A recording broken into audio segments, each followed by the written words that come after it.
بسم اللہ الرحمن الرحیم۔ تو حضور نے فرمایا کیا تو پسند کرتا ہے کہ جب تو جنت میں جائے تو جس دروازے سے بھی داخل ہونے لگے تیرا بیٹا سامنے کھڑا ہو؟ میرے مصطفیٰ کریم صلی اللہ تعالی علیہ وسلم کے صحابی حضور کے سامنے کھڑے ہیں، نسائی میں حدیث ہے، اور ان کے ساتھ نا ان کا چھوٹا سا بچہ ہے۔ تو حضور فرمانے لگے اس صحابی سے کہ بڑا پیار ہے تجھے بیٹے سے؟ اس نے کہا حضور بڑا ہی پیار ہے۔ کچھ دن گزرے تو صحابہ کرام فرماتے ہیں اس آدمی کا بیٹا انتقال کر گیا۔ میرے نبی پاک صلی اللہ علیہ وسلم اس کے پاس آئے، فرمایا تکلیف میں ہو؟ بول نہ سکا پر آنسو نکل آئے۔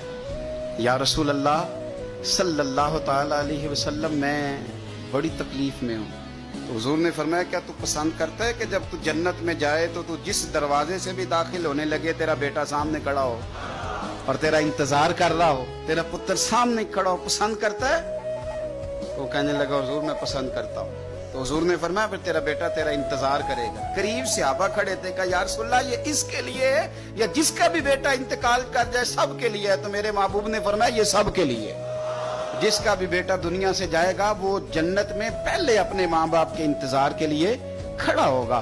میرے نبی پاک علیہ السلام نے فرمایا تو صبر تو کرنا۔ اور حضور نے ایک اور حدیث بھی بیان فرمائی، فرمایا جب اللہ تعالیٰ کے فرشتے حضرت اسرائیل علیہ السلام کسی کے بچے کی روح قبض کرتے ہیں نا، تو وہ قبض کر کے آتے ہیں تو اللہ فرماتا ہے بتاؤ میرا بندہ کیا کہہ رہا تھا؟ تم اس کے جگر کا ٹکڑا لے آئے ہو، اس نے کیا کہا تھا؟ ایسا تو نہیں نا کہ مالک بے خبر ہے، وہ تو سارا کچھ جانتا ہے نا، بتاؤ وہ کیا کہتا تھا؟ تو فرشتے عرض کرتے ہیں مالک وہ تیری رضا پہ راضی تھا، اس نے الحمدللہ کہا تھا۔ تو اللہ فرماتے ہیں پھر جنت میں اس کے نام کا ایک محل بناؤ، جس میں اسے بھی رکھوں گا اس کی اولاد کو بھی رکھوں گا۔